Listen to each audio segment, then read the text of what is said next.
Abek eman ditu azalpenak gaur eguerdian agerraldi batean. Esan duenez, 10 milioiko diru sail bat egokitzea lortu du tokiko erakundek etxebizitza sozialak eta gazteentzakoak egiteko mendialdean egoitza publikoetarako plazak sustatzeko, energia berriztagarrien atalean deliberazio prozesuak hasteko eta tokiko erakundeak finantzatzeko.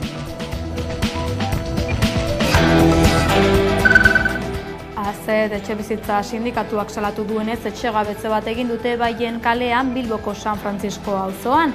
Kaleratu duten familian bi adingabe daude, bat 4 urtekoa eta bestea hilabete gutxikoa. Familiako kideak alokatutako etxebizitza batean bizi ziren eta sindikatuak salatu duenez iruzur baten biktima izan dira eta euren burua defendatu ezinik daude.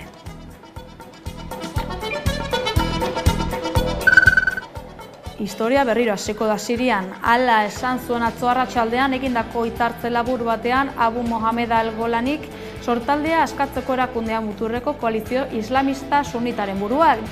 Atzo goizean heldu ziren Damaskora matxinoak Bashar al-Assaden erregimena menderatu eta datorrenaren inguruan ziurgabetasuna nagusi den arren, milaka lagun dabiltza herrialdeko kaleetan ospakizunetan. Sortaldea askatzeko erakundeak esan du trantsiziorako gobernu bat osatzeko lanean dabilela.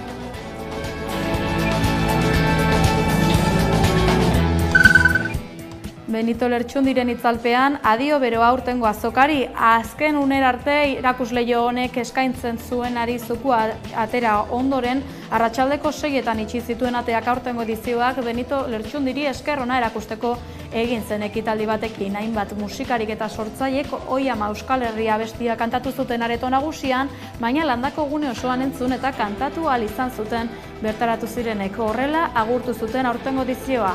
Datorren urtekoa, 60. abenduaren 5-etik 8 egingo da.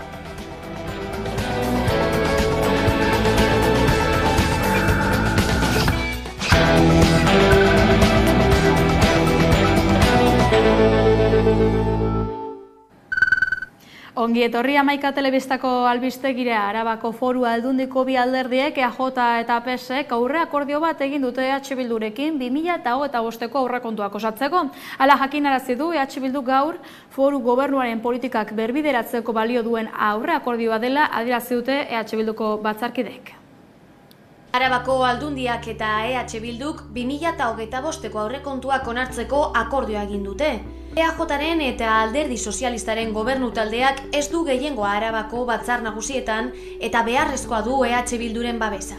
Eba López de Arroyabe EH Bilduk Arabako batzar nagusietan duen bozeramaileak azaldu duenez, adostutako 33 milioi horiekin legegintzaldi honetako politika publikoak bideratu nahi dituzte, baina azpimarratu du ez direla EH Bilduren aurrekontuak. Akordio horri esker, Arabako Foru Aldundia eragile aktibo bihurtuko da landa eremuan etxebizitzak sozialak eta gazteentzako etxebizitzak sortzeko, egoitza plaza publiko berriak sortuko dira, kasu honetan mendialdea, herritarrek eta tokiko komunitateek paper garrantzitsua izango dute energia berriztagarrien edapenean eztabaida prozesuak bultzatuz eta urtez urte eskumen gehiago dituzten, baina portu onera eramateko baliabide ekonomikorik ez duten gure toki erakundeen finantzaketa handituko da ere bai.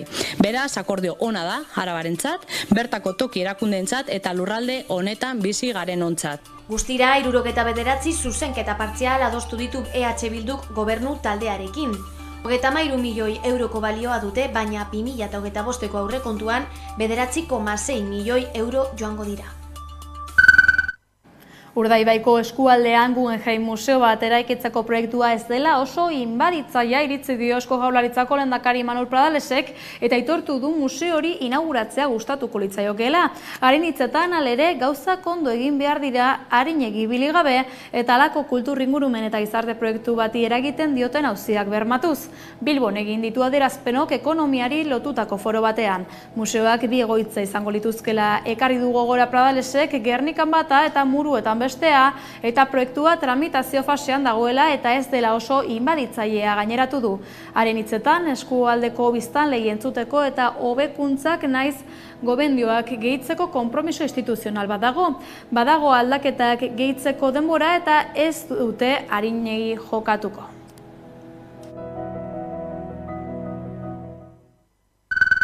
Horiexek Pradalesen hitzak eta gaizaldatu Zikamak unibertsitatera eta lanbide heziketara ere zabalduko du bere jarduna.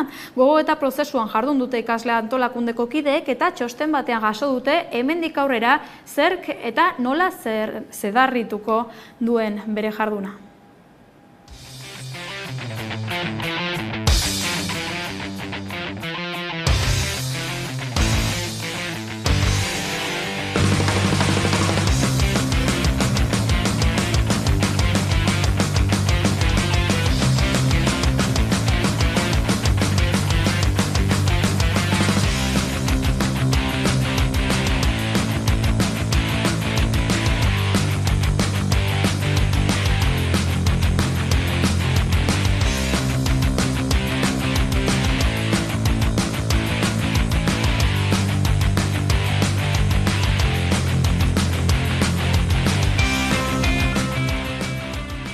Orain, hezkuntza eremu osoan jardungo duen ikasle antolakundea izango da. Borrokan eta lanean jarraituko dugu hezkuntza sistema publiko eta komunitarioa lortzerako bidean. Zentzu horretan, martxoaren 20an ikasleok kaleak hartuko ditugu. Adi, hurrengo asteetan, zuen ikastetxe eta kanpusetako fakultateetan burutuko diren aurkezpenei eta animatu bertan parte hartzea.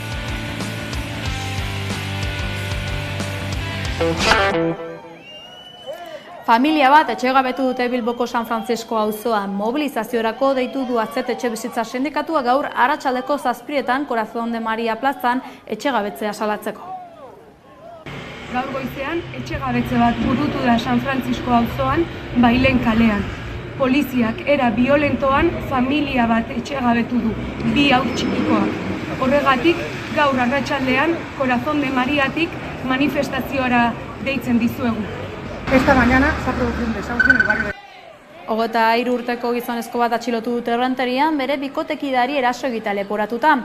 Lakuako segurtasun saileko iturriek Europa Presi adierazi diotenez erasoa larun batean gertatu zen Lezoko kale batean. Gizonak eraso egin zion bere bikotekideari eta emakumea osasun zentro batean artatu behar izan zuten. Handi gutxira atxilotu zuen Errenterian eta epaiaren aurrera eraman poliziatxean izapideak egin ondoren. Errenteriako udaleko alderdi politiko guztiek adierazpen instituzionala adostu dute aho batez, eraso matxista honen aurrean gaitzespen adierazi eta astearte honetarako mugimendu feministak deitu duen elkarretaratzearekin bat egiteko. Donostian Amaraberriko etengabeko arretagunea asteburuetan ixtea erabaki da. Hiritarrei eskaintzen zaien osasun zerbitzuan suposatuko lukeen zaurgarritasuna salatzeko asmoz elkarretaratzea gauzatu zuten pasaden asteburuan. Donostiako bizilagunek elkarretaratzea egin dute asteburuan Amaraberri auzoko etengabeko arretagunearen aurrean. Osasun zentro hori larun bat igande eta jaiegunetan zabalik egon dadila eskatzeko. Osakidetzako zuzendaritzak hala erabakita iragan larun batetik Amaraberriko zentroa itxita egongo da jaiegunetan eta asteburuetan, eta beraz osasun zentro horretara atxikita dauden herritarrak Gipuzkoako hiriburuko beste etengabeko arretagune batzuetara bideratuko dira. Donostialde osasungintza publikoaren alde elkartak deitutako protestara joan diren donostiarrek salatu dutenez, zentroaren itxierak zuzenean eragingo dio Amaraberriko bizilagunek jasoko dituzten osasun zerbitzuen kalitateari, baina gainera hiriko gainerako ambulatorioen gainkarga handiagoa izango da. Gaitza etxe dutenez Osakidetzako zuzendaritzak langile kontuan hartu gabe hartu du erabaki hori, eta jarrera hori larria dela uste dute kontuan hartu da autonomia erkidegoan osasun ituna negoziatzeko prozesua martxan dagoela. Elkarretaratzean besteak beste Juan Carlos Izagirre EH Bilduk Donostiako udalean duen bozeramailea izan da. Ixabidez zabaldutako mezu batan kritikatu duenez, murrizketak langileekin, erabiltzaileekin eta gizarte eragileekin hitz egin gabe mantentzea ez da Osakidetzak duen arazoari irtenbide egokia eta adostua bilatzea. Guztiz kontrakoa dela dio. Nazioartean, Sirian, hortaldea askatzeko erakundea muturreko koalizio islamistak atzo hartu zuen Damasko eta ala Bashar al-Assad Siriako presidenteak kargutik kendu eta amaiera eman dio 54 urte iraun duen erregimenari. Erregimen hori erori izanak are gehiago katramilatu du ekialde hurbileko egoera.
Frantzian, Macron presidente hasi da lehen ministro bila.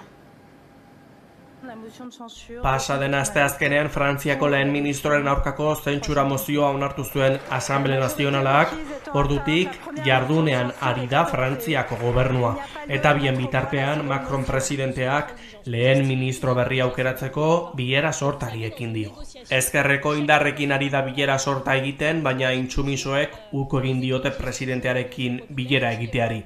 Michel Barnier ordezkatzeko kinielak ere hasi dira, eta izenen artean François Bayrou Pauko auzapeza eta Modem alderdiko presidentea dago. Justizia ministro eta Hezkuntza Nazionaleko ministro izandakoak ateak irekirizkio gobernuaren buruzagitzara iristeko aukerari. Pello Dufo EH-baiko kideak Euskadi Irratien esan du, denekin hitz egiteko prest dagoen lehen ministroa behar dutela. Nik egia erran, ez dut izenik hola aipatzen, zenta niretzat ez da izen batena, da talde edo lan aman komun bat behar dena, prest dena eramaiteko pertsona bat. Hori behar dugu.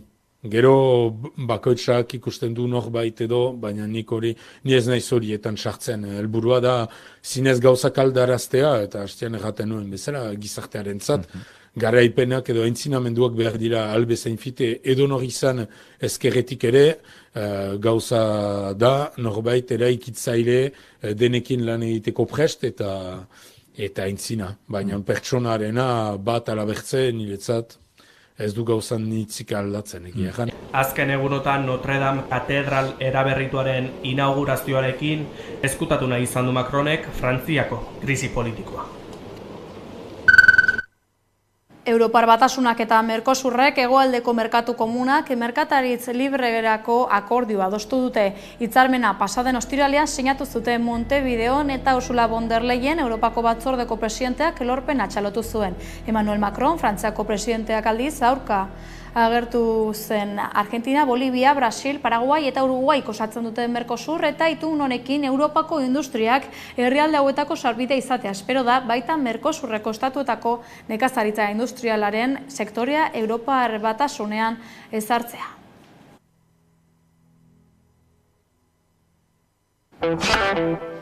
Durangoko azokara salto, Durangoko azokaren 59. edizioak ateak itxi zituen atzo, azokaren balorazio bikaina egin dute Gerediaga elkarteko kideek.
Euskararen aldeko aldarriare egin zen azokan, Euskaraz bizitzeko Euskararen Errepublika lelopean larun batean manifestazio nazionala egin zuten Durangon, Euskal Herrian Euskaraz taldeak deituta.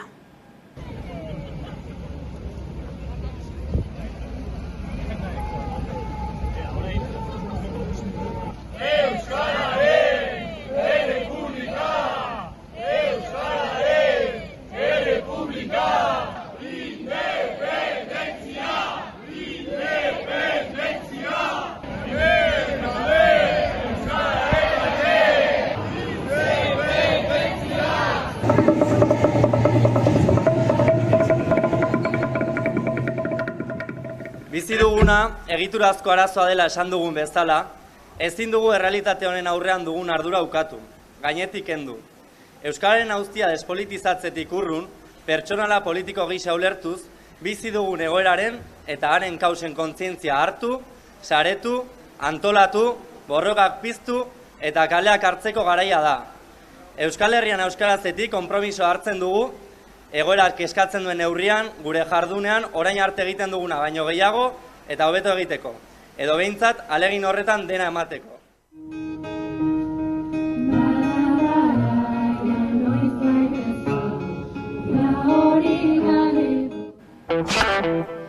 Euskararen ariari segika Idurre Eskizabel Euskalgintzaren Kontseiluko idazkari nagusiarekin izan da Hamaika Telebista adizandakoari.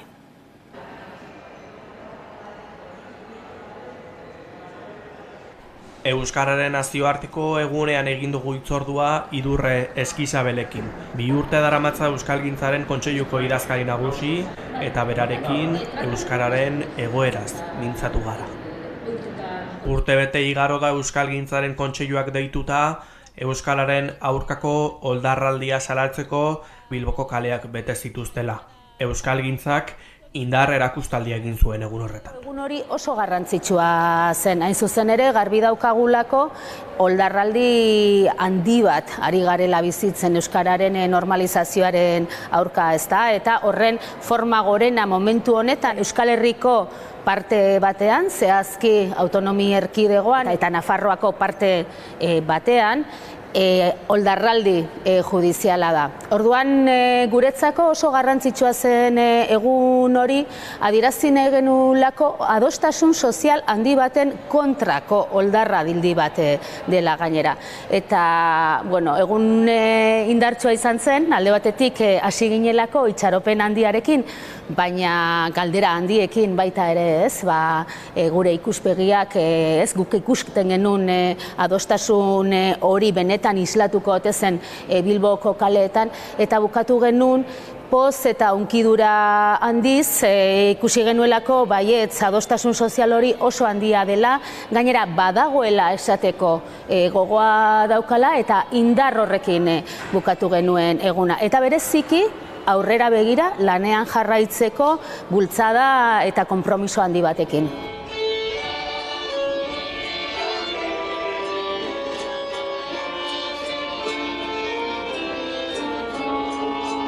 Ez nuke esango manifestazioa bera mugarri bat izan denik, ez dut uste dagoenik aurreko bat eta ondorengo bat manifestazioak ezartzen duena. Zer izan zen berezia azaroaren 4an? Nolabait aurreko kezka horri, hainbat faktore soziolinguistiko deskriba genitzake, euskararen estatusaren egoeraren auzia bera erantz geniezaioke, baina nolabait lehen aipatu dudan oldarraldi bat gertatu dela azken urteetan, bereziki oldarraldi juridikoa izan dena autonomia erkidegoan eta Nafarroan, baina oinarrian baita ere badaukana oldarraldi diskurtsibo bat, politiko bat eta mediatiko bat, ezta? Eta horrek lehengoeten edo motelaldi edo geratze edo kezka horri beste handi bat erantzi zion. Orduan ez nuke esango aurreko bat eta ondorengo bat dagoenik, baina behar bada bai manifestazio horrek ezarri zuela mugarri bat berriro ere euskaltzaletasunaren artean batetik, baina bestetik hizkuntz berdintasunaren alde dagoen jendearen artean, esateko adostasuna hor dagoela, asko garela eta batzuetan, ez, hori elkarrekin gauzatzea, gorpuzteak eta ikusteak, arnasa eta begirada berriak ematen dizkigula, ezta? Oldarraldiari berari dagokionez, esate baterako oldarraldi judizialari, bai ekarri du kontzientzia hartze bat, ekarri du esate baterako herrietan aktibatzea halako epaiak eta gertatzen direnean, tokian tokiko erreakzioak, manifestazioaren biharamunean kontseilutik protokolo bat proposatu genuen eta aktibatu da eta erantzun da eta horrek sortzen du, ez, giro bat euskaltzaletasunaren eta euskararen normalizazioaren alde, baina bestetik oldarraldiak oso indartsu segitzen du, ezta? Orduan tentsio horretan gaude eta tentsio horretatik ateratzeko bokazioz eta nolabait irtenbidea euskararen normalizazio eta biziberritzera eramateko gogoz. Euskararen normalizazio eta biziberritze prozesuaren azken hamarkadetako susperraldia moteldu denaren zantzuak agerikoak dira azken urteetan, eta horren aurrean Euskalgintzaren Kontseiluak adierazi du euskara eta euskaliztunen komunitatea larrialdi linguistikoan dagoela. Lehen da Europako hizkuntz berdintasunaren aldeko sarea, urteko batzarra hemen egin du, Europako 80 elkarte eta hango ordezkariak izan ditugu hementxe, eta han onartu zen ebazpenetako bat, Kontseiluak aurkeztutakoa horixe izan zen, ezta?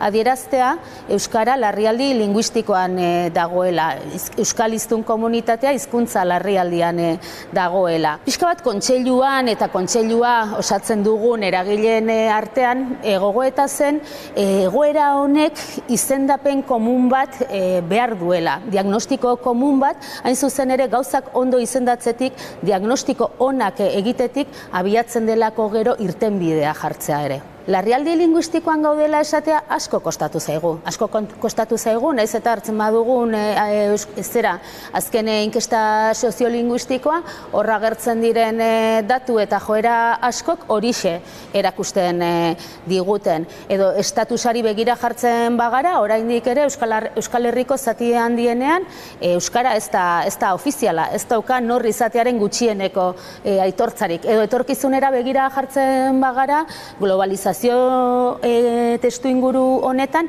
erronkak ikaragarriak dira, ezta? Orduan, larrialdian gaudela esateko elementu asko dauzkagu, diodan bezala diagnostiko zuzen bat egitea ezinbestekoa iruditzen zaigu irtenbide egoki bat bilatzen hasteko, baina ez dugu nahi larrialdian geratu. Ez dugu esaten larrialdian gaudenik gustatzen zaigulako, aitzitik ez genuke nahi inola ere larrialdi hau adierazi inoiz, baina esaten dugu, uste dugulako lehendabiziko urratsa dela larrialdiari berari buelta emateko. Nolabait, lehentasunezko, urgentziazko neurriak hartzen hasteko beste noranzko baten jarriko gaituztenak. Eta horregatik, Euskararen egunaren harira plazaratu dugun adierazpenaren leloa eta hemendik aurrera erabili eta zabaldu nahi dugun mezua horixe da. Larrialdian gaudela, baina larrialditik irtetzeko garaiz gaudela. Larrialditik indarraldirako bidea egiten hasteko gonbidapena da, egin nahi duguna eta mahai gainean jarri nahi dugun eskaintza. Ikusten dugun gauzetako bat da euskararen erabilera soziala ahula dela. Gu jarri nahi dugu begia hori zergatik gertatzen den, eta uste dugu hor egiturazko arazo batzuk daudela. Esate baterako, Iñaki Jurrebaso soziolinguistaren tesiak, azken boladan hain gora aipatua izan denak, oso ondo deskribatzen du hori guztia demolinguistikari lotuta, ez? Bere ondorioa da, Euskal Herri oso aintzate harturik euskara zerdaretan baino errazago aritzen garenok 8% baino ez garela. Eta aldiz, erabilera 17% pasatxokoa. Beraz, aukera dugun ia guztietan, erosotasun gutxieneko ematen zaigun guztietan erabili egiten dugula euskara. Beraz, bestelako arazo batzuk ikusten ditugu egiturazkoak, hau da, ezagutza arin horretatik sakonago edo euskararen benetako jabetza izatera pasatzerako arazo edo ezintasuna, ezta? Hau da, egiturazko arazoak daude erabilera apal horren oinarrian, eta hoiei egin nahi diegu azpimarra, eta dei egin nahi dugu hoiek zuzentzeko politika publiko sendoak behar direla. Historian zehar hainbatetan egonda euskara kinkalarrian, eta aspaldi egin bezala, egoera irautzeko esperantza egon badago oraindik. Bai, ez da aurreneko aldia Euskaldunon komunitateak geure burua kinka honetan ikusten duguna, ezta? Esate baterako aurreneko euskararen egun hartara bagoaz, duela 75 urteko egun hartara, garai hartako adierazpena hasten zen, esanez, eri gaizki dago euskara ilurren ez esatearren, ezta? Holako deskripzio ia apokaliptiko batetik. Baina, Euskaldunon eta euskaltzaleen komunitateak asmatu zuen egoera hartan, susperraldi bat osatzen, euskara noranaiko egiten eta 21. mende honen 2. hamarkadaraino bizirik ekartzen. Horregatik sinetsita gaude, ez dela hau egiten dugun lehen aldia, eta garaiz gaudela, pres gaudela, benetako neurriak hartuz gero, benetan indartsu arituz gero, ez beste 75, baizik eta beste bizitza luze oparo bat emateko euskarari eta euskaldunon komunitateari. Egoera horren aurrean, denon lana da indarraldi horretan indar egitea. Gure esku gauza asko dauzkagu egiteko, esate baterako, momentu honetan gu egiten ari garena, elkarrekin euskaraz egin. Eta euskaraz egin, euskaraz egitea erraztu bestei, ezta? Euskal kultur unibertsoan murgildu, hizkuntza eskubideak zapaltzen dizkigutenean euskararen telefonora edo behatokira jo. Egunerokoan euskaraz gure lan eremuetan euskara edadadin saiatu, norbanakon esku egiteko asko daude, baina egia da, honek guztiak eskatzen duela baita arnaz kolektibo bat, taldean izango garela, komunitatean izango garela. Eta alde horretatik ere badauzkagu egitekoak, esate baterako, eta lehen aipatzen duenaren uberan, laizter hasiko da Durangoko azoka, eta hor kultur ekosistema oso bat elikatzeko aukera daukagu beste askorekin batera, edo Durangoko azokako testu inguruan bertan, abenduaren 7an Euskal Herrian euskarazek antolatutako manifestazioa dago, hor ere badago atxikimendu bat azaltzeko aukera. Euskaraldia dator udaberrian, hor ere izango dugu elkarrekin eta komunitatean eragiteko aukera. Eta datorren abendurako kontseiluak nahi du mobilizazio sozial erraldoi bat aurrera eraman, nolabait larrialditik indarraldirako bide hori markatzeko, uste dugulako garrantzitsua dela. Norbanako on ekimena, baina norbanako ok elkarren babesean komunitatean jostea eta aritzea. Eta edabideok ere badugu afera honetan zereginik. Ohartzea eta nolabait eragile politikoei eskatzen diegun gauza bera, nik uste eskatuko nizuekela edabidei.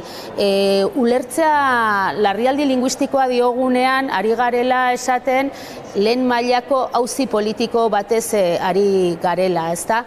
Eta normalean edabideen egitekoa izaten da, guztien interesekoak diren gaiak, ahalik eta ondoen tratatu, interes orokorreko ondorioak izan ditzaten.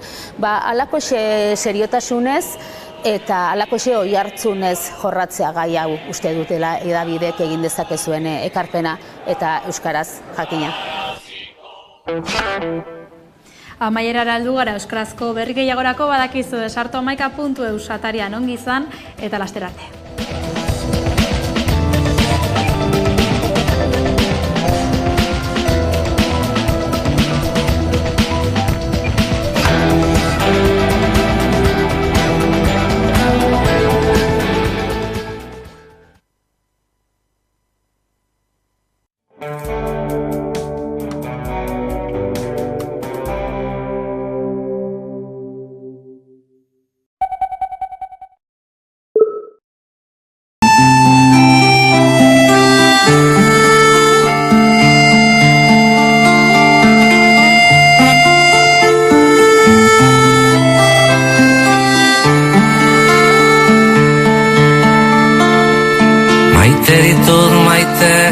Gure bazterrak lambroak izkutatzen dizkitanean.